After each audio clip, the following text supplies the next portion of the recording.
آج ہم آپ کو اللہ تعالیٰ کی ایسی مخلوق کے بارے میں بتانے والے ہیں جو اس دنیا میں انسان کی تخلیق سے بھی پہلے کی موجود ہے،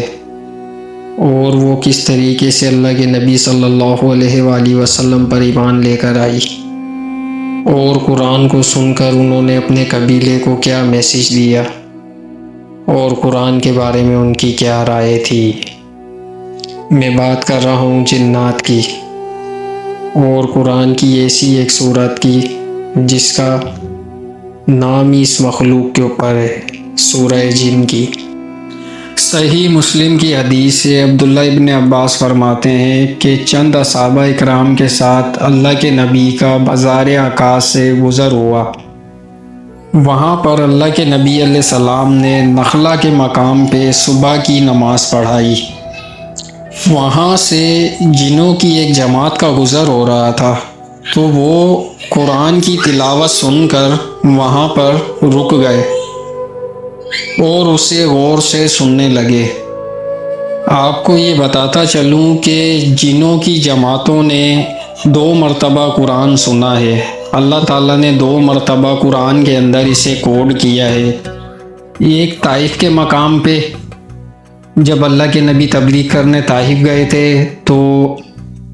زید بن حارثہ اللہ کے نبی کے ساتھ تھے، وہاں پہ اللہ کے نبی نے تلاوت کی، وہاں ایک جنوں کی جماعت نے جو ہے قرآن کو سنا، جو سورہ احقاف کے اندر اللہ تعالیٰ نے آیت نمبر 29 سے 32 تک کے کوڈ کیا ہے۔ وہ جو جنوں کی جماعت تھی وہ یہودی تھی، وہ موسیٰ علیہ السلام کی کتاب کے اوپر یقین رکھنے والی جماعت تھی۔ یہ جو نخلا کے مقام کے اوپر واقعہ پیش آیا، یہ جو جنات تھے یہ مشرکین جنات تھے، یہ کسی نبی کی تعلیمات کے اوپر عمل کرنے والے نہیں تھے۔ اور جنوں کے بارے میں آپ کو میں بتاتا چلوں کہ جنات جو ہے اسے اللہ تعالیٰ نے آگ سے پیدا کیا ہے، یہ انسانوں سے پہلے کی تخلیق ہے اللہ تعالیٰ کی،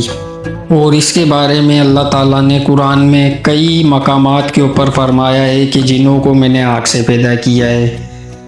اور قصہ آدم اور ابلیس سے بھی ہمیں یہ پتہ پڑتا ہے، جب ابلیس نے آدم علیہ السلام کو سجدہ کرنے سے انکار کیا تو اس نے کہا تھا اللہ تعالیٰ سے کہ مجھے تو نے آگ سے پیدا کیا ہے اور اسے تو نے خاک سے پیدا کیا ہے۔ اور سورہ الکہف کے اندر اللہ تعالیٰ نے واضح طور پہ کہا ہے کہ ابلیس جو ہے وہ جنوں میں سے تھا، کیونکہ اسے ہم نے آگ سے پیدا کیا تھا۔ اور جنات کو اللہ تعالیٰ نے بہت ساری طاقت جو ہے وہ انسانوں سے بہت مختلف دی ہوئی ہیں، لیکن اس کا ہرگز یہ مطلب نہیں ہے کہ وہ انسانوں سے افضل ہیں یا انسانوں سے بہتر ہیں، کیونکہ اللہ تعالیٰ نے انسان کو اپنا خلیفہ بنایا ہے اور تمام مخلوقات کا سردار بنایا ہے۔ اور کافی سارے لوگوں کے یہ خیالات ہیں کہ جن کوئی وجود نہیں رکھتے ہیں یا کوئی ایسی مخلوق نہیں ہے، ایسا ہرگز نہیں ہے۔ قرآن ان کی اس بات کی نفی کرتا ہے، کیونکہ قرآن کہتا ہے کہ یہ مخلوق اللہ تعالیٰ کی ہے اور انسانوں سے پہلے کی ہے۔ اللہ کے نبی کا دور آنے سے پہلے جو ہے جنات جو ہے وہ آسمان کی سائڈ پہ جا کر فرشتوں کی باتیں جو ہے وہ چرا لیا کرتے تھے، اور یہ پتہ کر لیا کرتے تھے کہ زمین کے اوپر کیا ہونے والا ہے، کب ہونے والا ہے اور کس کے ساتھ ہونے والا ہے۔ پھر جیسے ہی اللہ کے نبی کی پیدائش کا وقت قریب آیا، جو کہ اللہ تعالیٰ نے اس صورت کے اندر اسے ایڈ کیا ہے جنات کی خود کی زبان سے، تو ان کی ایک حد مقرر کر دی گئی۔ یہ جب بھی جاتے تھے ادھر فرشتوں کی بات لینے کے لیے اور فرشتوں کی باتیں سننے کے لیے، تو انہوں نے دیکھا کہ آسمان کے اوپر اللہ تعالیٰ نے جو ہے وہ سخت پہرا کر دیا، اور فرشتوں کی بڑی تعداد جو ہے اس پہرے کے اوپر لگا دی ہے۔ جیسے ہی کوئی یہ ایکسٹرا حرکت کرنے لگتے تھے تو ان کو جو ہے آسمان سے پتھر مارے جاتے تھے، جسے شہاب ثاقب بھی کہا جاتا ہے۔ تو ان لوگوں نے یہ محسوس کر لیا کہ زمین کے اوپر کوئی ایسا معجزہ، کوئی ایسا واقعہ پیش آنے والا ہے جس کی وجہ سے ہم لوگوں کے اوپر پابندیاں لگا دی گئی ہیں۔ تو اس دن سے یہ جماعتوں کی شکل میں بٹ کے اس بات کی تحقیق کرنے لگ گئے کہ یہ ایسا کون سا واقعہ پیش آنے والا ہے جس کی وجہ سے ہمارے اوپر اتنی پابندیاں لگا دی گئی ہیں۔ پھر انہوں نے نخلا کے مقام کے اوپر اللہ کے نبی کے منہ سے جب قرآن کی تلاوت سنی تو انہیں یقین ہو گیا کہ یہ وہی بات ہے جس کی وجہ سے ہم لوگوں کے اوپر پابندیاں تھیں۔ پھر اس جماعت نے قرآن سن کر جا کر اپنے قبیلے کے لوگوں میں جا کر تبلیغ کی اور کہا کہ ہم نے ایک عجیب قرآن سنا ہے جو حق کی سائیڈ پہ بلاتا ہے، جو روشنی کی سائیڈ پہ بلاتا ہے، جو یہ کہتا ہے کہ اللہ تعالیٰ کے ساتھ کسی کو شریک نہ ٹھہراؤ اور اپنی جانوں کے اوپر یہ ظلم نہ کرو کہ تمہاری آخرت برباد ہو جائے۔ اور ہم لوگ اس کتاب کے اوپر ایمان لے آئے ہیں، اب ہم ہرگز اللہ تعالیٰ کے ساتھ کسی کو شریک نہیں ٹھہرائیں گے اور نہ ہم اپنی آخرت برباد کریں گے، کیونکہ وہ واحد اللہ تعالیٰ ہے جس نے کوئی بیوی نہیں رکھی، نہ کسی کو اپنا بیٹا بنایا ہے۔ ہم سے جھوٹ بولا گیا ہے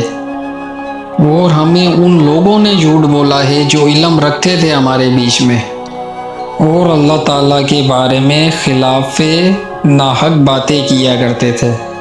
اور ہم بھی یہی سمجھتے رہے کہ انسان اور جنات کی اتنی بڑی تعداد کیسے جھوٹ بول سکتی ہے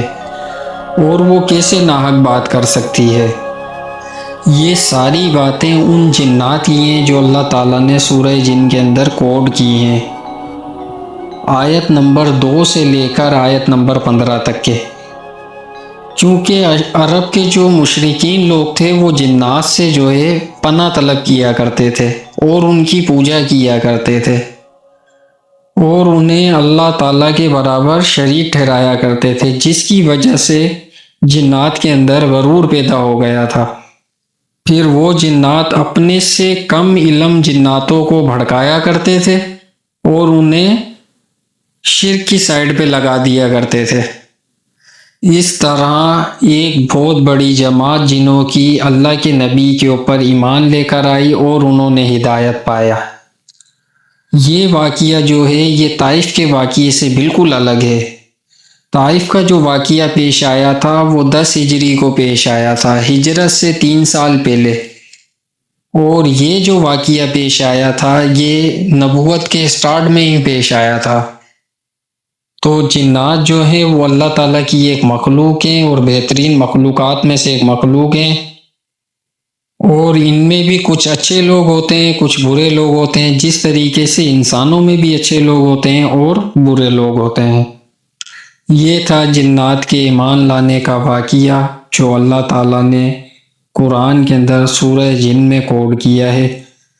تاکہ اس سے لوگوں کو ہدایت مل سکے۔ اللہ تعالیٰ ہم لوگوں کو ہدایت دے اور عمل کرنے کی توفیق عطا فرمائے۔